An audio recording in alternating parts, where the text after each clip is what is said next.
Hello नमस्कार दोस्तों, स्वागत है आप सभी का स्टडी संग्राम के यूट्यूब चैनल पर। करंट अफेयर का इंपॉर्टेंट सेशन होगा जिसमें लगभग पिछले 6 माह के जो करंट अफेयर हैं, लगभग जो भी होगा पूरा इंपॉर्टेंट सेशन रहने वाला। तो अंत तक क्लास देखिएगा। पूरा क्लास अगर समझ में आएगी, लगेगा इंपॉर्टेंट है, लास्ट तक देखने के बाद तभी शेयर करना क्लास को। अब देखो, पहला ही क्वेश्चन आपकी स्क्रीन पर है। नैक द्वारा ए ग्रेड प्राप्त करने वाला भारत का पहला विश्वविद्यालय बन गया। अब नैक द्वारा ए ग्रेड प्राप्त करने वाला भारत का पहला विश्वविद्यालय कौन बना? गुरु नानक देव विश्वविद्यालय, अमृतसर, चंडीगढ़ विश्वविद्यालय, नालंदा विश्वविद्यालय या तक्षशिला विश्वविद्यालय। अब बात करते हैं नैक द्वारा ए ग्रेड प्राप्त करने वाला भारत का पहला विश्वविद्यालय। तो ये आपका एक कौन हो जाता है? गुरु नानक विश्वविद्यालय। ये कहाँ पर स्थित हो जाता है? अमृतसर। अमृतसर से हमने पढ़ा रखा है एक और क्वेश्चन कि स्वर्ण मंदिर कहाँ है, गोल्डन टेम्पल, तो अमृतसर। पूछा जाए कि निर्माण किसने करवाया, तो गुरु अर्जुन देव ने करवाया था। एक प्रश्न और पूछा जाता है कि भारत का प्रथम विश्वविद्यालय कौन सा, तो नालंदा विश्वविद्यालय। विश्व का प्रथम विश्वविद्यालय तक्षशिला विश्वविद्यालय। नालंदा विश्वविद्यालय की स्थापना किसने की थी? कमेंट सेक्शन में बताना है, सभी को पढ़ा रखा है। नेक्स्ट क्वेश्चन देखिएगा। हाल ही में खबरों में रही सेला सुरंग किस राज्य में स्थित है? अरुणाचल प्रदेश, असम, नागालैंड या गुजरात। बताना है सेला सुरंग जो है यह कहां पर। अच्छा प्रश्न एग्जाम में बन भी सकता है, सर कहां पर है? अरुणाचल प्रदेश से हो जाता है। हमने असम से रिलेटेड क्या पढ़ा रखा है? सर बिहू नृत्य कहां का है? सर असम का होता है। असम से एक और कौन सा प्रश्न पूछा जाता है? सर असम से एक और प्रश्न क्या पूछा गया? विश्व का सबसे बड़ा नदी द्वीप कौन सा है? तो विश्व का सबसे बड़ा नदी द्वीप आपका माजुली द्वीप होता है। कौन सा द्वीप होता है? माजुली द्वीप होता है। माजुली द्वीप कहां पर है? सर असम में है। और किस नदी पर हो जाता है? ब्रह्मपुत्रा नदी पर हो जाता है। और असम से क्या प्रश्न पूछा जा सकता है? सर काजीरंगा राष्ट्रीय उद्यान जो कि एक सींगों के लिए प्रसिद्ध है, एक सींग गैंडों के लिए प्रसिद्ध कौन सा राष्ट्रीय उद्यान? सर काजीरंगा राष्ट्रीय उद्यान। कहां पर हो जाता है? असम में हो जाता है। नेक्स्ट क्वेश्चन अगर यहां पर देखते हैं, सर नागालैंड। नागालैंड से प्रश्न क्या पूछा जा सकता है? सर त्योहारों का त्योहार किसे कहा जाता है? सर हार्नबिल त्योहार को कहा जाता है। त्योहारों का त्योहार किसे कहेंगे? सर हार्नबिल त्योहार को कहेंगे। और हार्नबिल कहां मनाया जाता है? सर हार्नबिल जो है नागालैंड में मनाया जाता है। नोट कर लेना, हार्नबिल त्योहार कहां मनाया जाता है? नागालैंड में। और त्योहारों का त्योहार इसे कहा जाता है। अगर प्रश्न पूछा जाए सर जो है नागालैंड की ऑफिशियल लैंग्वेज क्या है? ऑफिशियल लैंग्वेज अगर पूछा जाएगा तब एग्जाम में प्रश्न आ भी चुका है, सर कौन सी हो जाएगी? इंग्लिश हो जाएगी। क्या होगी? इंग्लिश जो होगी नागालैंड की ऑफिशियल लैंग्वेज होती। गुजरात से प्रश्न क्या पूछे जा सकते हैं? सर गरबा नृत्य कहाँ का है? गुजरात का होता है। अगर गुजरात से पूछा जाए कपास के उत्पादन में व मूंगफली के उत्पादन में कौन सा शीर्ष राज्य होगा? तो गुजरात होगा। नेक्स्ट क्वेश्चन आपकी स्क्रीन पर है। आईपीएल 2023 के नीलामी के बाद आईपीएल इतिहास के सबसे महंगे खिलाड़ी कौन बिके? अब देखो, सबसे महंगे खिलाड़ी कौन थे? अगर पूछा जाए सर आईपीएल किस नंबर का था, तो 16वें नंबर का अब की बार का आईपीएल था। अगर पूछा जाए सर आईपीएल में कुल टीमें कितनी भाग ले रही थी, तो 10 टीमें भाग ले रही थी। अगर पूछा जाए सर सबसे महंगे खिलाड़ी कौन थे, तो सबसे महंगे खिलाड़ी आपके सैम करन बिके थे। ये पहले का प्रश्न है इसलिए हमने डाल दिया, एग्जाम में आ सकता है कि 16वें क्रम का आईपीएल हुआ, 10 टीमें भाग ले रही थी, सबसे महंगे खिलाड़ी कौन थे? सैम करन थे। नेक्स्ट क्वेश्चन आपकी स्क्रीन पर देखिएगा। के बिरला फाउंडेशन द्वारा किस भाषा की लेखिका शिव शंकरी को उनकी कृति सूर्यवंशम के लिए 2022 का सरस्वती सम्मान दिया गया? आपसे पूछा जाएगा शिव शंकरी को जो सूर्यवंशम के लिए सरस्वती सम्मान मिला है वह किस भाषा में मिला? तो ये कौन हो जाती हैं? ये आपकी हैं शिव शंकरी हो जाती हैं। इनको सूर्यवंशम के लिए कौन सा सरस्वती सम्मान मिलता है? सर ये कहाँ की हैं? तो ये तमिल भाषा की हो जाती है। कहाँ की? तमिल लेखिका हो जाती हैं। तो तमिल भाषा में मिला है सरस्वती सम्मान। किसको मिला? सूर्यवंशम कृति को मिला, शिव शंकरी जी को मिलता है। नेक्स्ट अगर हम बात करते हैं सर पहला सरस्वती सम्मान किसे मिलता है, ये बताइएगा। तो पहला सरस्वती सम्मान के प्राप्तकर्ता हरिवंश राय बच्चन होते हैं। नेक्स्ट क्वेश्चन आपकी स्क्रीन पर है। 2020 में लंदन के एक निजी संग्रहालय में भारत लाए गए 9वीं-10वीं शताब्दी की नटराज की मूर्ति किस राज्य को सौंपी गई? जो नटराज की मूर्ति है वह लंदन से लाई गई, तो वह किसको सौंपी गई? राजस्थान, उत्तर प्रदेश, तमिलनाडु या केरल? अच्छा प्रश्न है, बताइएगा इसमें कौन सा उत्तर आपको बिल्कुल करेक्ट होगा। सर किसको सौंपी गई? तो राजस्थान को सौंपी गई। ऑप्शन नंबर ए आपका बिल्कुल करेक्ट हो जाता है। राजस्थान से और क्या प्रश्न पूछा जा सकता है? सर घूमर नृत्य कहाँ का है? सर राजस्थान का है। विश्व की सबसे बड़ी सिंचाई नहर परियोजना कौन होती है? इंदिरा गांधी नहर परियोजना। कौन होती है सर? इंदिरा गांधी नहर परियोजना हो जाती है। बिल्कुल नोट कर लेना सर, राजस्थान में ही है। उत्तर प्रदेश का अगर पूछा जाए सर, उत्तर प्रदेश का एक प्रश्न आपके बीएड एग्जाम में ही आ चुका है कि राजकीय वृक्ष कौन सा है। राजकीय वृक्ष पूछा जाए तब कौन सा हो जाएगा? अशोक। अशोक क्या होता है सर? राजकीय वृक्ष हो जाता है। नेक्स्ट अगर बात करते हैं सर उत्तर प्रदेश से, और क्या पूछा जा सकता है? कथक जो है सर कहाँ का नृत्य हो जाएगा? सर कथक जो है उत्तर प्रदेश का हो जाएगा। अगर पूछा जाए सर तमिलनाडु का नृत्य बता दीजिए तो क्या होगा? भारतनाट्यम। भारतनाट्यम कहाँ का होगा सर? तमिलनाडु का। भारतनाट्यम कहाँ का नृत्य होगा? तमिलनाडु का हो जाएगा। आपसे पूछा जाए एक प्रश्न, कथकली नृत्य कहाँ का है? सर कथकली जो होगा केरल का होगा। आपसे एक प्रश्न और पूछा जा सकता है सर शांत घाटी कहाँ का है? शांत घाटी कहाँ पर है? तो केरल में हो जाती है। अगर पूछा जाए आपसे एक प्रश्न और पूछा जाए कि मसालों का बगीचा किसे कहा जाता है? तो केरल को कहा जाता है। मसालों का बगीचा किसे कहा जाएगा? तो केरल को कहा जाएगा। नेक्स्ट क्वेश्चन देखिएगा आपकी स्क्रीन पर, बताइए प्रधानमंत्री द्वारा किस परियोजना के माध्यम से प्राकृतिक आपदाओं के मानव संकट से प्रभावित किसी विकासशील देश को आवश्यकता चिकित्सा आपूर्ति प्रदान करनी? अब जैसे कोई आपदा से या मानव संकट से प्रभावित है तो किसी विकासशील देश अगर है तो उसे चिकित्सा की आपूर्ति किस मिशन के तहत दी जाएगी? आरोग्य सेतु, आरोग्य मैत्रु, आरोग्य मंथन या आरोग्य देशु? काफी अच्छा प्रश्न है, बताइएगा इसमें किसके तहत जो है क्या चिकित्सा सुविधा प्रदान की जाएगी? तो किसके तहत दी जाएगी? आरोग्य मैत्री के तहत दी जाएगी। आरोग्य मैत्री के तहत चिकित्सा सुविधा प्रदान की जाएगी। नेक्स्ट क्वेश्चन हम लोग देखते हैं आपकी स्क्रीन पर, किस ऑपरेशन के तहत भारत ने भूकंप प्रभावित देश तुर्की और सीरिया को मानवीय सहायता प्रदान की? अब मानवीय सहायता प्रदान की, वहां के फंसे लोगों को निकाला भी, तो किसके तहत? ऑपरेशन गंगा, ऑपरेशन देवी शक्ति, ऑपरेशन मिशन अमानत या ऑपरेशन दोस्त? काफी अच्छा प्रश्न हो जाता है, एग्जाम में बनने की पूर्ण रूप से उम्मीद हो जाती है।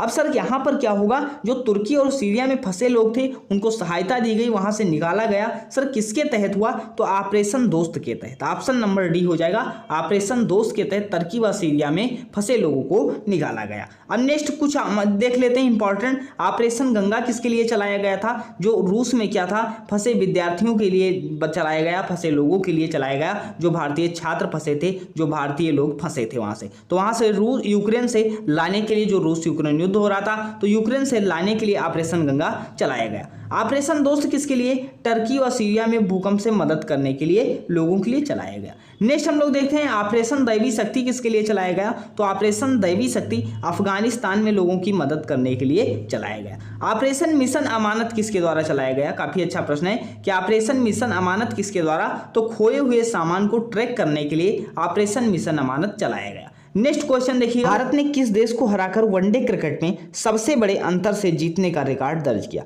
317 रन से हराया। किसको हराया? बांग्लादेश, पाकिस्तान, अफगानिस्तान या श्रीलंका? तो श्रीलंका को हराया है। अब प्रश्न बांग्लादेश से भी पूछा सकता है, सबसे बड़ी अंतर्राष्ट्रीय सीमा किसके साथ लगती है? 4096 किलोमीटर के साथ। किसके साथ लगती है? सर बांग्लादेश के साथ लगती है। बांग्लादेश से और क्या पूछा जाता है कि मैत्री एक्सप्रेस किन दो देशों के मध्य चलती है? तो मैत्री एक्सप्रेस आपकी भारत व बांग्लादेश के मध्य चलती है। पाकिस्तान से सर क्या प्रश्न पूछा जा सकता है? सर पाकिस्तान से अगर प्रश्न पूछा जाएगा तो समझौता एक्सप्रेस ट्रेन जो है किसके किसके मध्य चलती है? सर समझौता एक्सप्रेस भारत पाकिस्तान के मध्य। अगर पूछा जाए सर रेड क्लिफ रेखा किन दो देशों के मध्य है? तो रेड क्लिफ रेखा भारत व पाकिस्तान के मध्य होगी। नेक्स्ट क्वेश्चन हम लोग देखते हैं अफगानिस्तान। अफगानिस्तान से क्या पूछा जा सकता है? अभी हमने बता रखा है सर अफगानिस्तान डूरंड रेखा किन दो देशों के मध्य है? तो भारत व अफगानिस्तान के मध्य हो जाएगी। नेक्स्ट क्वेश्चन आपकी स्क्रीन पर है, भारत मैत्री पाइपलाइन के माध्यम से किस देश को डीजल आपूर्ति करेगा? मैत्री पाइपलाइन के तहत से किसे जो है डीजल पाइपलाइन जो डीजल आपूर्ति करेगा? नेपाल, भूटान, म्यांमार। तो किसको करेगा? मैत्री एक्सप्रेस किन देशों के मध्य चलती है? भारत और बांग्लादेश। तो मैत्री बात की जा रही, भारत मैत्री पाइपलाइन के तहत तो बांग्लादेश के मध्य ही करेगा। नेक्स्ट क्वेश्चन हम लोग देखते हैं आपकी स्क्रीन पर है, बताइएगा। काफी अच्छा प्रश्न है, 8वें भारतीय अंतर्राष्ट्रीय विज्ञान महोत्सव का आयोजन कहाँ किया गया? कटक, शिमला या भोपाल? काफी अच्छा प्रश्न बन जाता है, कहां पर होता है 8वें भारतीय अंतर्राष्ट्रीय विज्ञान महोत्सव का उद्घाटन? तो कहां पर हो जाता है? सर भोपाल में हो जाता है। अगर पूछा जाए सर कटक से क्या प्रश्न कोई पूछा जा सकता है, बिल्कुल पूछा जाएगा। केंद्रीय चावल अनुसंधान संस्थान कहाँ है, तो केंद्रीय चावल अनुसंधान संस्थान जो होगा कटक में होगा। अगर पूछे सर केंद्रीय आलू अनुसंधान सर कहाँ है, तो आलू अनुसंधान संस्थान जो आपका होगा शिमला में हो जाएगा। एक प्रश्न और पूछा जा सकता है कि सर प्रथम राष्ट्रीय उद्यान कौन सा था, तो जिम कॉर्बेट था। जिम कॉर्बेट राष्ट्रीय उद्यान है कहाँ पर, तो उत्तराखंड में हो जाता है। अगर प्रश्न पूछा जाए सर उत्तराखंड से कि फूलों की घाटी कहाँ पर है, तो फूलों की घाटी जो आपकी होगी वह कहाँ पर होगी, उत्तराखंड में हो जाएगी। समझ लेना, ये राइटिंग से मत समझना। ये जिम कॉर्बेट राष्ट्रीय उद्यान कहाँ पर है, उत्तराखंड में है। फूलों की घाटी कहाँ पर है, उत्तराखंड में हो जाती है। नेक्स्ट क्वेश्चन, विचार की स्वतंत्रता के लिए यूरोपीय संसद 2022 पुरस्कार किसे प्राप्त हुआ? यूक्रेन के लोगों को, दक्षिण अफ्रीका के लोगों को, ईरान की बहादुर महिलाओं को, दलाई लामा को। काफी अच्छा प्रश्न है। तो स्वतंत्रता के लिए यूरोपीय संसद का 2022 पुरस्कार किसे दिया गया, तो किसको दिया गया, यूक्रेन के लोगों को दिया गया। ऑप्शन नंबर ए आपका बिल्कुल करेक्ट हो जाता है। नेक्स्ट क्वेश्चन देखिएगा, आपकी स्क्रीन पर है, बताइएगा प्रधानमंत्री ने किस नेता की 150वीं जयंती के उपलक्ष्य में एक स्मारक सिक्का व डाक टिकट जारी किया? सुभाष चंद्र बोस, राजा राम मोहन राय, स्वामी दयानंद सरस्वती, श्री अरबिंदो। तो किस 150वीं जयंती थी, एक स्मारक सिक्का और डाक टिकट जारी किया किसके जयंती पर, तो श्री अरबिंदो के।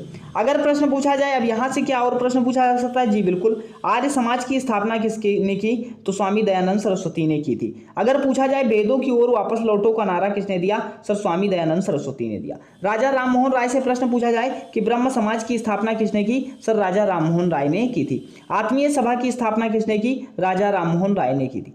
सुभाष चंद्र बोस से क्या पूछा जाएगा कि सर 23 जनवरी को क्या मनाया जाता है, सुभाष चंद्र बोस जयंती मनाई जाती थी।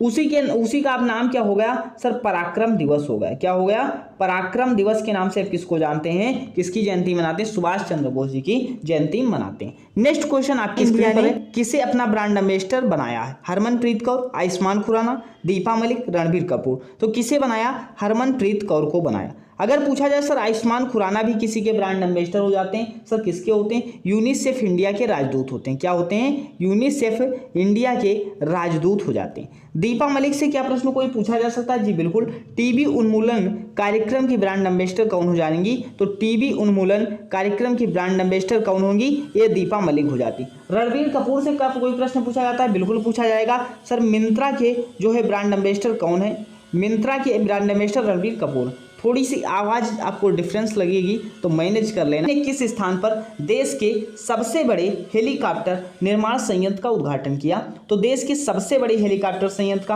अहमदाबाद, मुंबई, कोचीन, तुमकुरू, कर्नाटक। तो कहाँ पर किया, तुमकुरू कर्नाटक पर किया कि सबसे बड़े हेलीकॉप्टर निर्माण संयंत्र का उद्घाटन कहाँ पर होता है, कर्नाटक में होता है, तुमकुरू में। नेक्स्ट क्वेश्चन हम लोग देखते हैं, खेलो इंडिया गेम 2023 के संबंध में कौन सा कथन सत्य है? अब बताइएगा इसका आयोजन कहाँ हुआ, गुलमर्ग जम्मू कश्मीर में होता है। पदक तालिका में जम्मू कश्मीर में शीर्ष स्थान रहा। इसका शुभंकर क्या था, खेलो इंडिया विंटर गेम का तेंदुआ था। तो ये सभी आपके सही हो जाएंगे। नेक्स्ट क्वेश्चन हम लोग देखते हैं कि उत्तर भारत का पहला परमाणु संयंत्र गोरखपुर शहर में किस राज्य में स्थापित किया? सब लोग 100% सभी लोग गलत कर दोगे इस प्रश्न को। सर कैसे, उत्तर भारत का पहला परमाणु संयंत्र गोरखपुर शहर में किस राज्य में स्थापित किया गया? उत्तर प्रदेश, हरियाणा, उत्तराखंड या पंजाब। अब सब गोरखपुर जान करके कहां लगा रहे हो, उत्तर प्रदेश। और ये गोरखपुर कहां पर है, आपका हरियाणा में हो जाएगा। उत्तर भारत का पहला परमाणु संयंत्र गोरखपुर शहर में किस राज्य में, हरियाणा में होगा। नेक्स्ट क्वेश्चन की बात करते हैं, बांग्लादेश की प्रधानमंत्री शेख हसीना ने ढाका में किसे अंतरराष्ट्रीय मातृभाषा पुरस्कार 2023 से सम्मानित किया? महेंद्र कुमार मिश्रा, हबीबुर रहमान या रंजीत कुमार चौहान या पुरुषोत्तम अग्रवाल। किसको सम्मानित किया, तो महेंद्र कुमार मिश्रा को सम्मानित किया अंतरराष्ट्रीय मातृभाषा पुरस्कार 2023 से। नेक्स्ट क्वेश्चन हम लोग देखते हैं कि दादा साहब फाल्के पुरस्कार के तहत अंतरराष्ट्रीय फिल्म महोत्सव में निम्नलिखित में से कथनों पर विचार कीजिए। जो दादा साहब फाल्के अवार्ड मिला किसको मिला, बेस्ट फिल्म किसको मिला, सर द कश्मीर फाइल्स को मिला। फिल्म ऑफ द ईयर किसे मिला, RRR को मिला। बेस्ट एक्ट्रेस किसको मिला, आलिया भट्ट थी। बेस्ट एक्टर कौन थे, रणबीर कपूर थे। तो देख सकते हैं कि ये चारों ऑप्शन आपके सही हो जाएंगे।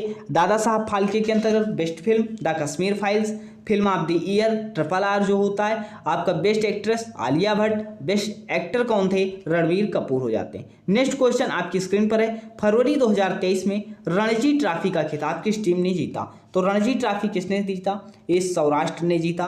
सौराष्ट्र से रिलेटेड हमने बता ही रखा है सर, सौराष्ट्र ने जीता है। तो यहाँ से प्रश्न और क्या, रणजी ट्रॉफी किससे संबंधित होगी सर? क्रिकेट से संबंधित होगी। देवधर ट्रॉफी पूछे, क्रिकेट से। दिलीप ट्रॉफी का संबंध क्रिकेट से। नेक्स्ट क्वेश्चन देखिएगा, शिवाजी महाराज के जीवन पर आधारित शिव सृष्टि थीम पार्क के पहले चरण का उद्घाटन कहाँ किया गया? नासिक, नागपुर, मुंबई या पुणे? तो शिव सृष्टि थीम पार्क के पहले चरण का उद्घाटन कहाँ पर होता है सर? पुणे में होता है। ऑप्शन नंबर डी बिल्कुल करेक्ट हो जाता है।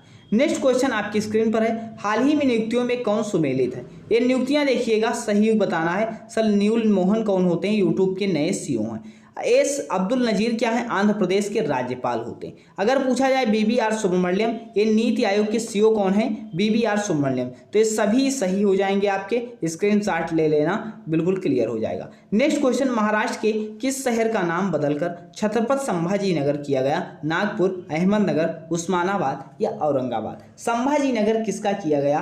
तो संभाजी किसका अब नाम हो गया है? औरंगाबाद का नाम हो गया। औरंगाबाद का क्या नाम हो गया सर? औरंगाबाद का संभाजी नगर नाम है। कहाँ पर है? महाराष्ट्र में। नेक्स्ट क्वेश्चन देखिएगा, फीफा फुटबॉल अवार्ड 2022 में किस खिलाड़ी ने सर्वश्रेष्ठ फुटबॉलर पुरस्कार जीता? Cristiano Ronaldo, Alexia Putellas, Lionel Messi, Kylian Mbappe? काफ़ी अच्छा प्रश्न हो जाता है, तो कौन हो जाएंगे? लियोनेल मेसी को क्या मिलता है? सर्वश्रेष्ठ पुरुष फुटबॉलर अवार्ड मिलता है। पूरा ये सेशन इंपॉर्टेंट था। चैनल नए, उम्मीद है आशा है समझ में आया होगा, कुछ बेनिफिट इससे मिलेगा। तो वीडियो को लाइक करके सभी के पास शेयर कर दो जो लोग प्रिपरेशन कर रहे हैं। चैनल नए थे सब्सक्राइब कर लेना और अपनी प्रतिक्रिया कमेंट सेक्शन के माध्यम से जरूर बताइए। मिलते हैं नेक्स्ट वीडियो में। धन्यवाद।